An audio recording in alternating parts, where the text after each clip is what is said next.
Bryan, it's Jody Dimling with Cardinal Authority. Can you just kind of go through kind of the transition from camp to now game week and preparing for an opponent?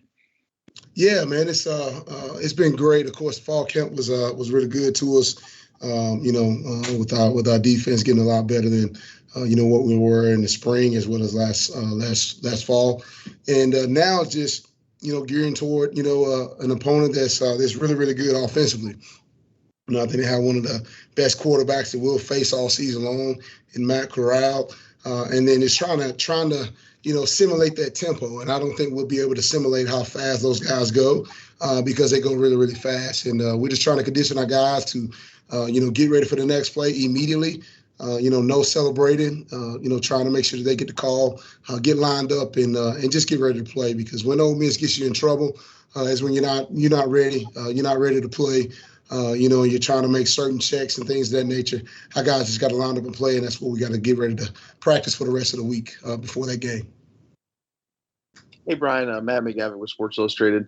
Yesterday talked about how it was necessary for the defensive guys to get lined up and get prepared for the next play. But how prepared are the coaches to quickly get in, calls in and out, knowing how fast Ole Miss is going to go? Well, I think the main and most important thing is to get a call in, as defensively for me to get a call in immediately. And, I think with, what we've seen on film, of course, they're going to do a lot of things that we have not practiced. We just got to do what we do. We just got to do what we do. I got to get the call in as quickly as possible, get the guys lined up and let them play. And I think if we can do that and be able to stay on top, it should be a pretty good football game. Hey, Bryan, Cameron with the Courier-Journal. Kind of off that, I asked Scott Satterfield this the other day, just the experience you guys have back in guys like CJ and Chandler and Trey and really all across the board. You feel like that helps when you talk about trying to make sure you guys are lined up each and every play in the right spots? I think so. I think when you have a veteran group like that group, even with the safety spot, both safeties have not played football for us, but you have one safety that played in our system, as well as you have, he's older. He's been with us, since the spring. You have Q Cole, who's played a lot of football. And it's like I talked to Coach Sat, earlier today during practice. I said, man, it's like he's been in our defense for a long time, because he knows what to expect. He knows the checks. And he's able to go out and play fast. And so that allows us to, our guys to kind of be a little bit more calm, cool and collected a little bit, and be able to go out and execute the defense. Hey, Bryan, Michael McCammon from Cardinal Authority. Their passing game gets a lot of attention, but their quarterback can run the ball as well. They got a pretty good ground game. What challenges does their ground game present you guys? They were number one in the SEC, in rushing the football this past year. A lot of people don't talk about that. They just talk about their passing game. The running game is really good, and it's not just, like you say, the running back. They motion some backs in the back, some receivers in the backfield, running some jet sweeps with them and doing certain things with the backs and receivers. Quarterback run game, when they put Plumlee back there, he can throw the football as well as run it.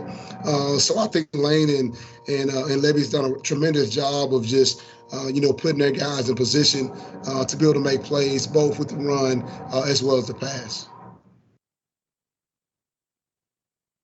Bryan, hey, it's Jody again. With since the last time we talked to you, Ramon was put on scholarship. Can you just kind of talk a little bit about his progression and where he's at and how cool that moment was? It was cool, Jody. It's kind of been a long time, and Coach Sapp, of course, wanted to hold it as long as he could to try to make it, a big deal, which it was in fall camp. And that kid, since he stepped foot on this campus, all he's done is work. He hasn't said one word. All he does is work. He brings his lunch pail to work every single day. And, no matter what's in that lunch pail, he's going to eat, and he's not going to complain about it. And he's just going to work his tail off. And that's not only on the football field, but that's also in the classroom. He's over a 3.0 student. When we're over here watching film, he's always over here watching film. He's just one of those great kids, man, that that deserves the best that can possibly come his way.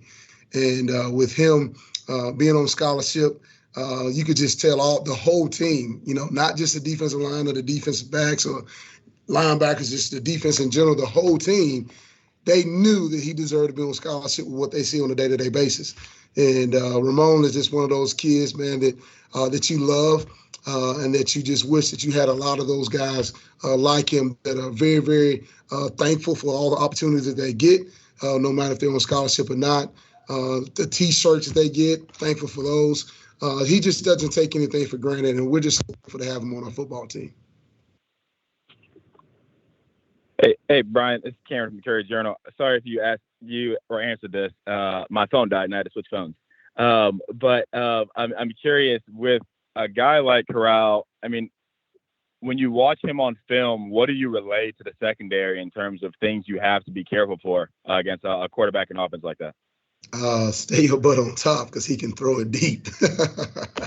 He does a tremendous job of the deep ball, man. Does a tremendous job on the underneath throws. The one thing I think he does a tremendous job of is he does a great job of looking the DBs off, and he's so quick to come back to his second and third read that is like, oh my God, you guys got to make sure you're not out of position, with your eyes, number one.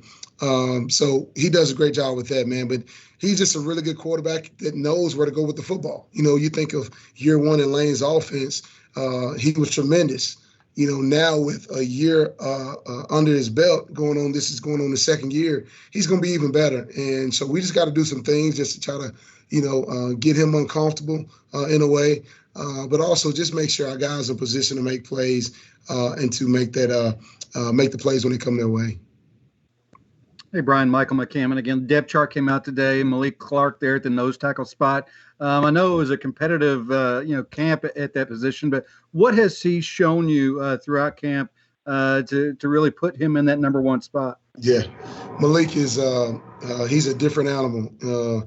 When you think about going into last season, with Goldwire being the guy and Malik being the number two behind him, Malik never really pushed, Goldwire for that spot. And but now it's his, and it's like he's different. I mean, he is different. I don't know how to explain it. He's just a different kid from a mental standpoint as well as a physical standpoint. He's stronger. He's quicker. And I think, again, the third year being in the scheme, understanding, the different type of techniques versus certain sets, what he needs to be aware of. He's mastering that right now. And I just look forward to him playing in the game and using all the things he's done in practice in a game setting. Bryan, it's Jody again. It's been a long off season of a lot of changes. You guys have always been in the transfer portal. You got a lot of newcomers, a lot of transfers and all that. Now that you're here on game week, can you just speak to the guys that you got? And specifically, I guess at safety is the position of need the most. But how you guys as a staff kind of filled those needs and really guys that are going to help you out. Yeah, I think with with the transfer portal, number one, we want to start up front and was able to get another nose, which we needed desperately. And in Jock Turner, who would see significant playing time as well next Monday.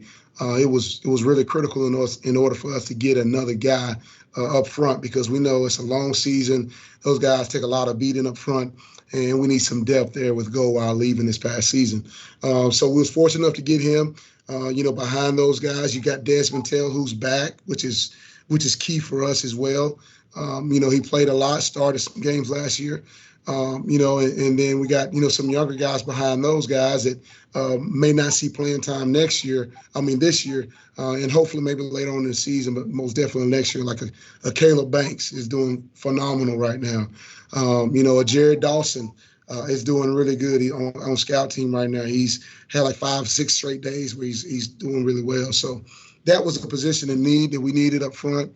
And then when you look at the linebacker spot, with CJ and Money, man, in those spots, behind those were unknowns. And guys that continue to come along is, KJ Cloyd is coming along, Dorian Jones, and Jalen Alderman. Those guys are doing really well, those true freshmen with Jackson Hamilton.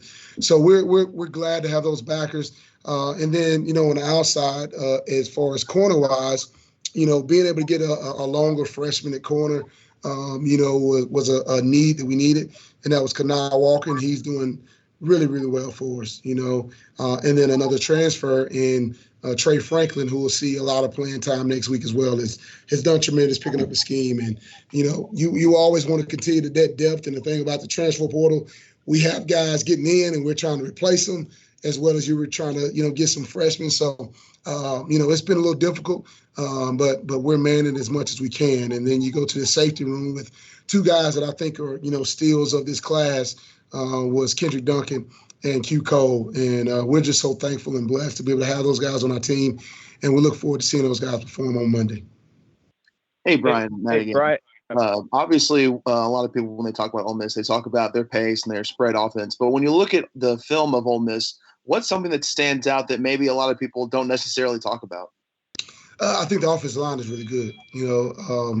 They got a transfer in the center from Utah that I think fit in perfect with those guys and being able to move Big Ben to guard. So I think the offensive line is really, really good up front, and it's kind of similar to what Michael talked about. Is their running game. Their run game is really well. A lot of people just don't talk about it because their passing game is just phenomenal. So they play fast. Of course, everybody knows that, and they just have so many different weapons all across the field. They're Lane and those guys are going to try to use every inch of the blade of the grass to make us cover, and all the future teams that they play cover. But I think it's their offensive line. One more question, Bryan. Yeah, Bryan, Cameron again. I wanted to follow up on something you said. You mentioned Trey Franklin and Kanai. You've said in the past you think you have 5 corners you can play. The depth you have at corner, you think that will help when you're playing against an offense that wants to play so fast and spread you around so much in the secondary? Yeah, I think so. I think so. I think it just, depending on the flow of the game, and the certain formations and sets and personnel groupings and things of that nature dictates a lot of that, Cameron. And so hopefully we'll be able to, do some certain things and different things in the game next week that, Ole Miss hasn't prepared for. And but, we'll see come Monday night. All right. Good. Thanks, guys. Hey, appreciate you guys. Thank you. Thanks, Bryan.